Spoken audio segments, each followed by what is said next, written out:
Yeah, what's up? Wagwan, where I deal with where you depend up top, why pre blessings. I don't know, I don't know where I go. Is it me? No, what's weird is I literally just finished recording this and apparently nothing was recording. So that's a bit weird. I think the stream that I had set up for the preview, schedule at least, is still up. So that's very weird to me, and I just spent 30 minutes talking to myself basically and streaming this preview, and apparently none of that was recorded. So here we go, take two. Well, why for the take two, take three, and let's have another crack at it. Now, Super Cup, Manchester City versus Sevilla. Ah, what a game this is going to be. I'm looking forward to this game personally, guys. I don't know how you guys are feeling about it. It's so much easier to qualify for the Champions League than it is to qualify for the Super Cup. Finish top four, top five in your league this season, of course, you'll be in the Champions League. But you have to win either the Champions League or the Europa League to be in the Super Cup. And that's not something you can bank on every single year. So while we're here in the Super Cup, I want us to go out and win this competition. We've never won this competition before. It's our first time qualifying for it, of course, since it's our first time winning the Champions League, and we've never won the Europa League. But since we're here, I want us to go on and do the business, get this trophy under our belt, and make the fans proud. There will be a lot of fans traveling out to Greece supporting the team. I wish I could be there, but unfortunately, circumstances, situations. This is how I can contribute to the blues community. So here I am. Here I am. But yeah, just speaking on the opponent a little bit, I think they're decent at chance creation. They will. I think they'll that's probably the best part of their game, their chance creation in terms of finishing their chances. I don't particularly rate them that highly. There are players I do think will be finishing their dinner if we do give them too much space and opportunities.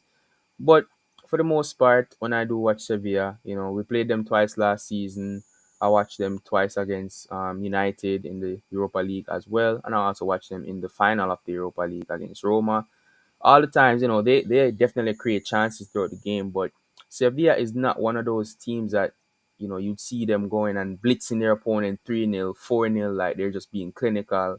They create four chances and score three of them. Like, no, they'll create like eight, nine chances in the game and score one, maybe two goals. And against Manchester City, who I would like to believe is very patterned defensively and in the midfield areas, not only will we limit the number of chances they'll create by naturally having more possession of the ball than them, I also think that they won't find themselves with a lot of cutting, like clear cut opportunities. I want to say, and for who I expect to be in our defensive line and goalkeeper, I think we should be able to handle this team. As like I said, we beat them twice last season in the group stages of the Champions League, 4-0 and 3-1 respectively, away and at home. Now we're playing at a neutral venue. They have been in this competition before. Of course, they are multiple time Europa League winners. However, if you look at the history of the Super Cup, it's usually the team that wins the Champions League goes on to win the Super Cup, not the team that wins the Europa League. I'm not saying it's never happened before, but vast majority of the times it's the team that's won the Champions League, and it'd be a miss of us to lose to a team who was, what's the word, disqualified from our group stage last season, banished to the Europa League, who went on to win the Europa League, and then lose to them in the Super Cup after we went on to win the Champions League after topping our group with them in it. Like, it would just be so weird and a bit disappointing if you were to ask me, to be honest. And I do think that we have the minerals, like I said, we beat them twice before, right? We've also beaten um, Bayern Munich. We've also beaten RB Leipzig. We've also beaten Real Madrid, Inter Milan, like Borussia Dortmund. We've beaten all these teams en route to our Champions League success. And they've also beaten teams in their Europa League run as well. But based on just sheer matchup, we'll go into the finer depths of the preview in a bit. But on paper, Manchester City to Sevilla, there should only be one clear winner in this game, with all due respect to Sevilla, of course. But this is the European champions and treble winners versus the Europa League winners. So they were also, I think, in a relegation battle in Spain last season as well. So things aren't necessarily going too great for Sevilla right now, financially as well. I know a lot of their key players are getting linked away, but we'll come to that soon enough as well. Um, I think this is a golden opportunity for us to win this trophy for the first time ever. I think the players will be hungry for it, or should be hungry for it, as they've never won it before. And, you know, after 6, 7 Europa League wins, they've never won it after winning the Europa League. The one Super Cup that Sevilla have won, they've won it after winning the UEFA Cup in 05-06 season. And then in 06-07 season, they went on to win the Super Cup. So definitely good for them to have that bit of experience coming into the game against a team that's never qualified for this competition before. But nevertheless, I do think we should have enough to beat them on football in terms alone. Look at the final of the Champions League. Inter Milan is a team that's won 3 Champions Leagues. We've never won any at that point in time, and we still beat them by just being a better footballing team against them. Obviously, that what's that word? Heritage. Obviously, that heritage comes into play against Inter Milan, and that led to a good performance from them in the final. And I do think that will come to play in the Super Cup as well. Sevilla will definitely have their periods of play where they seem to be on top for X amount of minutes in the game, and we just have to weather the storm at that point in time. Maybe that's a chance we can hit them on a counter from. You know, maybe we'll just have to double down on the times where we have possession of the ball. Maybe we will end up conceding 1 goal in the game, maybe 2 goals in the game. Who knows? But regardless, I do think that we should have enough to beat Sevilla. I am maintaining that 100%. And they have a few chance creators in their team who I do think will be stepping up from time to time and pulling something out of the magic hat. But, you know, I do think our defense is pattern. We just got Josko Vardial in on top of the best defense in Europe. Like, if we then go on and can't win a Super Cup, especially we just lost the Community Shield a week ago, or a week and a half ago, I think. Yeah, a week and a half ago. I do think it would be bad, not a good look, if the first 2 trophies will have the opportunity to win at the start of the season. We come into the season with neither of them. Like, people call the Super Cup the European Community Shield. Yeah, we laugh about that, but at the end of the day, like, I want to win both of them. I don't care about what trophies are major trophies and what are minor trophies. I want to win all sorts of trophies. I want my players to win Golden Boots and Playmaker Awards and Player of the Season Awards and Player of the Month Awards and stuff like that. Like, I don't care about the prestige of it. I want to win it. And that's how the club gets more prestigious, because they win everything. That's what I want my club to be remembered as. You win the big trophies, you win the small trophies, and everyone else is just watching us win trophies. That's what I'm about. Um, yeah, I mentioned chance creation for Sevilla. I don't think a lot of their best players are good finishers. There's one in particular, which is En Nesiri.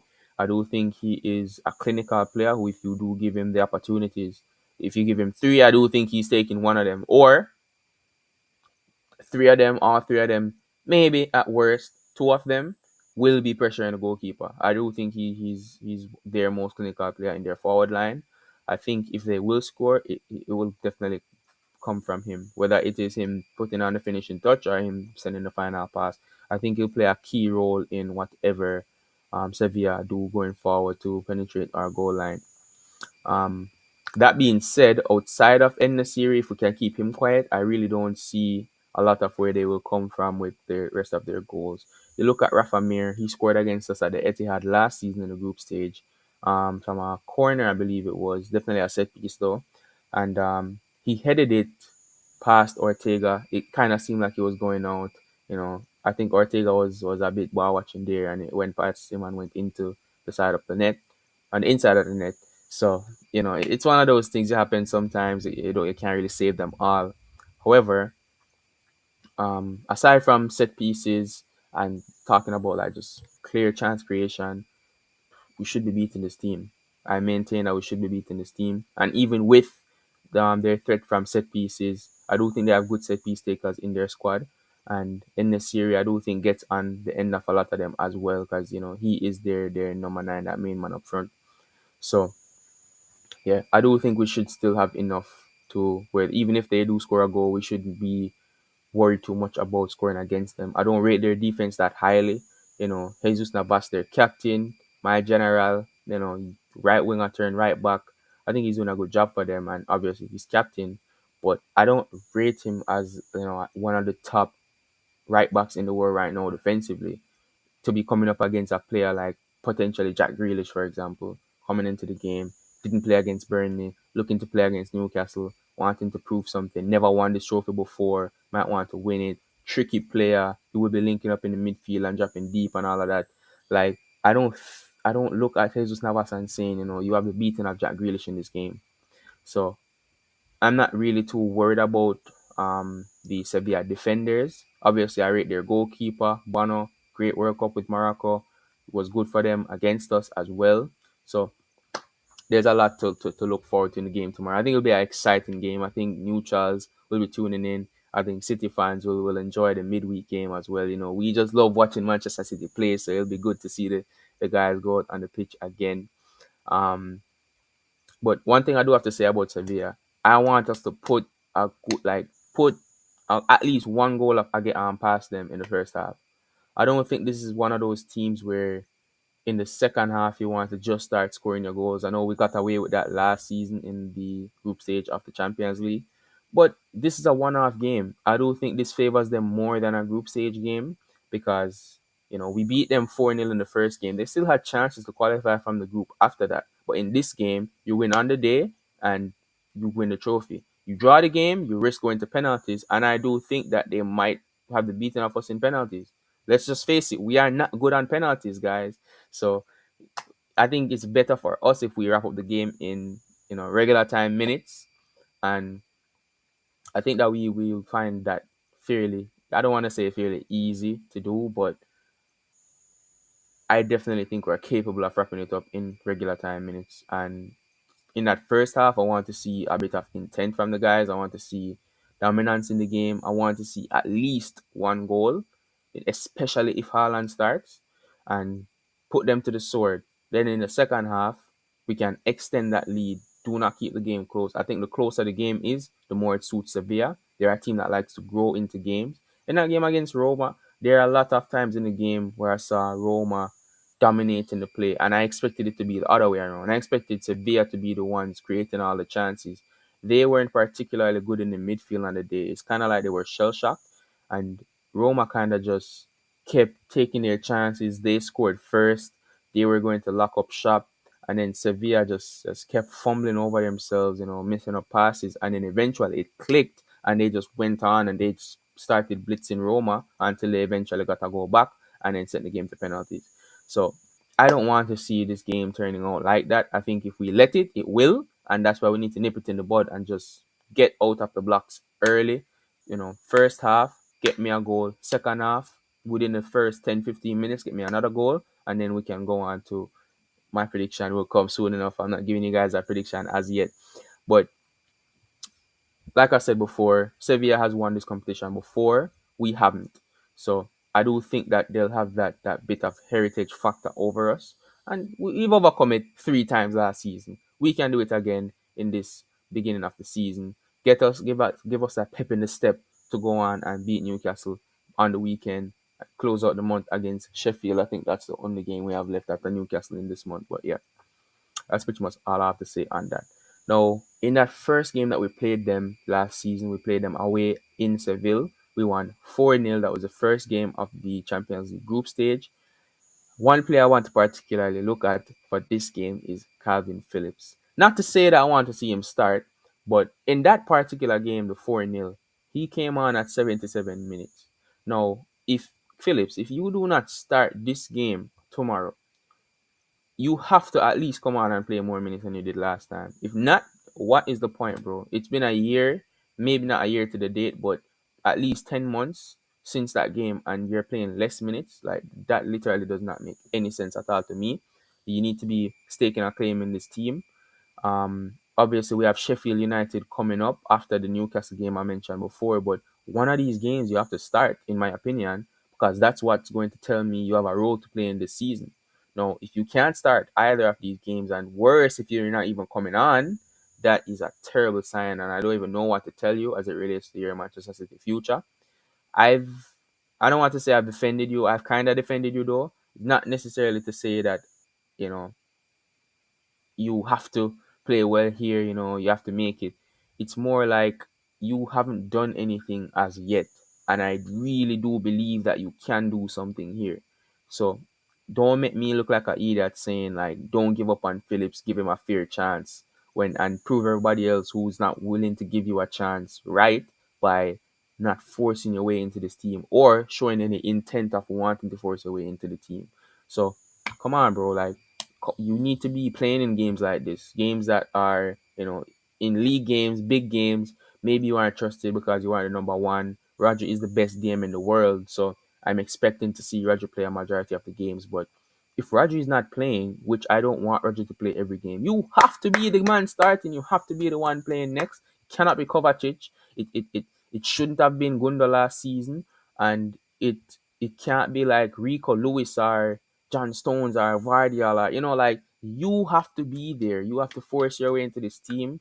You cannot be getting injured in the first half of the season again. So take care of your health, take care of your fitness, and make sure so you contribute to the team, bro. Like it's time now, serious time. You're in the second season, you haven't done anything yet, so you have to be showing us something to give us some faith in you now. And you're getting a prime opportunity tomorrow. I can definitely tell you that. That Sevilla midfield should be after the game. They should be looking at Phillips and saying like, "Man, that guy had a wonderful game," and that's because you don't get opportunities to play. So when you do get it, you have to be coming up big, 100%. Um, as it relates to the last time we played them, another player I want to speak on as well, and this is not from the 4-0 game I'm taking this sample from. It's from the 3-1 game in Manchester when they came to us. Now, young Rico Lewis scored his first Champions League goal for Manchester City in that game. I think he scored the third and final goal. Massive respect to Rico Lewis. Love to see academy players coming into the team and flourishing. And for me, this man is generational, bro. Like Rico Lewis is going to be one to watch for the future. I think he'll be a future England player. I love seeing the development that he's coming through with. I love watching him on the pitch as well. I definitely would not be surprised if he starts. And on top of that, he also signed a contract extension. I think it was today. So he'll be at the club until 2028. Great step for him. I love that new contract for him, and I hope to see him continue to improve a lot under Pep. Big up my bro Elijah Lawson in the chat. He's saying, Wagwan, bro. Thoughts on KDB out for 4 months. I hope we get Paqueta. I said before the game, I want to see a midfield of Phil Foden and Kovacic. I think that gives us a good balance. Kovacic being that controller in the midfield, Foden being the electric chance creator. I didn't want to see KDB play because he did come off that injury in the Champions League final. He was said to be out for like 4 months. He came back closer to 2 months than 4 months, and he only played 20 minutes of preseason, which was a community shield. So I didn't think he was fit enough to play. I was saying maybe give him another 10, 15 in the Burnley game, but Pep went on and starts him. I was complaining, but at the same time, Pep knows best. If you think he's fit to play, then go ahead. But when he comes off injured with the same injury that he got in the Champions League final, that's a dumb decision, I have to say. Like, I don't like criticizing Pep because he's done so many great things for the club, but I don't see the sense in that decision. And even if you look at with Haaland against Liverpool last season, he got his hamstring injury in the international break, and all the news was coming out saying Haaland wants to play against Liverpool, and Pep said no, I'm starting Alvarez, and Haaland didn't even get on the pitch at all. Those are the type of decisions I hoped to see from him, where it's like even if you say you're fit, I think you need a bit more rest time, or I'm going to slowly integrate you into the team. I'm not just going to put you in there to start. I really don't think for KDB should have been starting that game. Paqueta, on the other hand, I like Paqueta. I don't know if he's a player that we need though. I think if we get a winger, we'll be fine. I don't think we need a winger and a midfielder right now because Bernardo is staying. If we're getting Paqueta to play wing, which I think he can do, I'm not particularly that fond of it because I think he's better in the midfield. And for the price I'm seeing, And again, it's not my money, and if Pep wants to play, I get him. But I don't know how I feel about the move. I don't think I'm not sure if I want him. Similar to Doku, I think Doku I like as a winger, but I don't think I want him either because of his injury history. He seems to get injured a lot, and I don't know. Hopefully that gets better because our medical team is really really good. But I don't know about the players that we're linked to right now. I can't say I like them, but Paqueta for that money, I was saying all summer like I would love for us to go for Valverde, but if we go for Paqueta instead with that same money, we probably could have been putting towards a player like Valverde. I don't know, man. It's gonna feel like a missed opportunity, but like I said, if Pep wants him, proven player as well, maybe he'll prove me wrong and he'll be exactly what we need, and you'll hear me right here singing his praises. So let's see how that story develops. But yeah, Rico Lewis, goal scorer against Sevilla, debutant, and it was Julian Alvarez who assisted that first goal of him. Which for me, Julian Alvarez is the first player to watch for me personally. I'm looking at Alvarez and I'm saying, you assisted the equalizer in that 3-1 game. Obviously, we were 1-0 down. He went on to score the second goal and then notch another assist to Rico Lewis. He had a big game. I do think Alvarez will play. I'm not sure if he'll start over Haaland or if he'll take up the other wing position. I know Bernardo Silva hasn't traveled. What I don't want to see though is Foden on the right and Alvarez in the midfield. I would love to see that the other way around. I think Alvarez is much, much better and more comfortable as a forward player and not trying to be creative as a midfielder. I don't think he likes playing that deep. I think he likes to be as close to the goal and the box as possible. And especially if Haaland will be playing, then play him as close to Haaland as possible. Maybe not as close to Haaland as possible, but play him closer to Haaland to where they can play off each other, work off the opportunities that they might be creating, make similar runs for each other. I think he'll benefit the team a lot more in that way. But Phil Foden, on the other hand, he has to play at this point, right? Because KDB is old, Bernardo Silva hasn't traveled, so we're kind of short, which is why Paqueta is looking like a good option to have right now. If he was in the squad, I'm sure a lot of people would be a lot less worried. But I do think Foden and Alvarez should be able to carry us through for this particular game, and we should be fine in terms of holding out there. The next player I'm looking at as someone to give us a nice impact is Josko Gvardiol. Now, we've barely seen him play. He came on for a couple of change minutes against Burnley, which he looked good when he came on. Funny how he was actually playing in Jack Grealish's position further up the field on the left hand side, and he's actually a centre back. It's just kind of crazy to actually say, like, I think if you look at his heat map in that game, it will not be at centre back unless it's like set piece position. That's the only time I really saw him there. But I liked what I saw from him, and I liked what I saw from him before he came to Manchester City. But this game, I want to see him start it, and I want to see him stamp his authority in this game. Like, yo, I'm not here to take part. I'm not here to be a 21-year-old prospect coming up. I expect to be a starter in this game. I'm in this team this season, and I expect to take someone's spot. That's the type of intent I want to see from him. It'll be very interesting to see how him and Ake perform on that left hand side, whether they're playing together in a back four, or Barrial is inverting, or if one of them is playing over the other.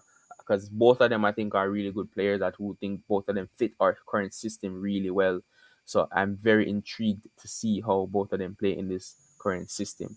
And the last player I'm looking at to see what they will be doing for us is Ortega. Now, Ortega in the Community Shield, he had a really good game in my opinion. He let himself down in the penalty shootout, in my opinion, as well, because he didn't save a single penalty. He didn't look very confident in the shootout either. And, you know, that was where his good game came to an end for me at the start of the penalty shootout. Let's just leave it like that. But as it relates to his time throughout the game against Arsenal, I think it was really good. He came up with some good saves, crucial saves, I would say. I remember Havertz had a shot, and then he came back out for someone else, Martinelli, I believe, and he was there for both of them. He's very alert, good goalkeeper. His saving is so good, and ever since he came in, Ederson has improved. So he definitely has something to do with that, 100%. His distribution is also really good, so you can play the Manchester City system. Pep is very comfortable playing him in these types of competitions. So, and he won't have a lot of opportunities to play throughout the league season as well. We saw that last season. He only played when we won the league. So, I expect to see him start this game. I expect to see him take it very seriously, and I expect Ortega to, if not keep a clean sheet, then definitely not let two goals past you. If he's conceding, it has to be like one goal maximum. And I do rate Ortega enough to pull that off as well. So Ortega is the third player I'm looking forward to seeing in this game from a Manchester City perspective. I want to see him also stake a claim in this game. Like, yo, don't forget about me. There are links to Bayern Munich on your name right now. Show the people that you're staying. Going to Bayern Munich would be a bit of a sideward step if you ask me. Um, I don't think he's going to go as Bayern's number one. I don't think they would buy him as their number one after being backup at Manchester City. I think they also want to keep him as a backup. Neuer will be coming back maybe in 2024 by the looks of it. And I'm not sure if they already have gotten another goalkeeper there that they want to play the number one role as of right now. And I think they're looking at getting Ortega as a backup option to whoever else they're getting. I might be wrong, but I hope to see Ortega stay. If not, hey Byron, 60 mil. 60 mil. 60 million pounds. I don't want to have five. If you really want Ortega, 60 million pounds. That's it. That's the only price I'm taking for him. Um, as from a Sevilla perspective, the players I'm looking at as the biggest threats from Sevilla, obviously their number nine, En Nesiri. I think he's a good player, man. I think he is a good striker. I think he'll take majority of the chances that are created for him. I do think he is definitely the most lethal finisher in that Sevilla forward line. I think the rest of them are more chance creators. The players around them are players like Suso, or Campos is the next one who might pop up with a goal, but I don't think he's as threatening as En Nesiri. And Lamela is another player who might come up again. Definitely not as clinical as En Nesiri. So if they're going to score a goal, I think it will come through him. He's also decent or fairly good on set pieces as well, in which Sevilla have good set piece takers. So I think they'll maneuver their way through creating a fair amount of chances. It's just a matter of how many of them will he latch onto and convert. And it will be a battle of him and Ortega, I can tell you that for sure. And I'm putting my money on Ortega to shut Serie out, but I do have to give him that respect as one of those players for Sevilla that we have to keep an eye on and show a lot of respect in the game. Now, Bono is another player I'm looking at for Sevilla as one of their key players who might come up big with a big performance in the game. I think if Sevilla are going to get anything out of the game, Bono will be at the heart of it. Even in that 3-1 game where we beat them, I think he had at least 6 saves in the game, if I'm remembering correctly. I remember him doing a lot of good work, and I recently watched highlights to refresh my mind of what Sevilla was coming on in that game with. Bono was that player who stood out to me like, you know what? We had a lot of chances that I remember watching and saying, yo, we can score this. And then he's coming up big. I think he even had a 1v1 save against Kevin De Bruyne. So, and if that had passed him, like, no one would have really, it's Kevin De Bruyne, but he did still save it. So, I'm definitely putting respect on him. We all saw what he did with Morocco at the World Cup as well. And Al Hilal are putting in a bid for him. So both goalkeepers, funny enough, are being linked with moves away from their current clubs. It's very interesting to see what comes of both of them. Also, before I move on from Bono, I think the game going to penalties would vastly suit Bono way more than it suits Ortega. So hopefully we don't let the game go and drag that out to where it gets the penalties. Hopefully we can wrap it up in the 90 minutes and it doesn't have to get there. And the last player I'm looking at from Sevilla is Rakitic. Experienced player. He's been at the top of Europe for many years. Think he's also a trouble winner if with Barcelona, if I'm remembering correctly. He'll be one of their key creators as well, from a bit deeper than the likes of Ocampos and Lamela. So I'm looking forward to see what Rakitic will be doing in that game, what type of leadership he'll be inspiring in them, what type of creativity or chances that he'll be creating. I think he's one of the better set piece takers in their squad as well. So I think he'll have an important role to play on the ball. I think he'll, controlling that midfield area.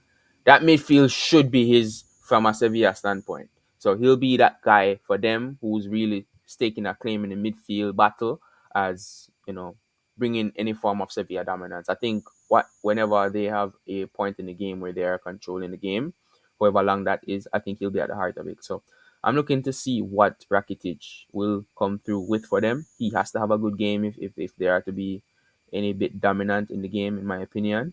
So let's see what they will be coming at us with tomorrow. Now, as it relates to score predictions, for me, I'm saying 3-1. I'm saying 3-1. I kind of want to go 3-0, I can't lie, but I'm looking to see a bit of rotation from our perspective. Players like Ortega, I want to see start. Rico Lewis, I want to see start. I want to see Vardial start. I want to see Philip start. I really do want to see him start. I want to see Alvarez start as well. So that's already five players in there who maybe they all don't start, but I think should be starting this game. And if all of these players don't start, we can see a very strong game. Rico Lewis doesn't start, we have Kyle Walker in there. Vardial doesn't start, we have either Laporte or Ake in there. If Alvarez, I think, kind of does have to start because of injuries that we have. But if Bernardo was fit, then Alvarez doesn't start. Bernardo is in there, so no one's really looking at that. So those five players, I'm expecting to see coming into the team and staking a claim for basically getting seen for the rest of the season as selection goes on throughout the season. Particularly, I didn't include Phillips in the three Manchester City players I want to keep an eye on, but I'm keeping my eye on you, bro.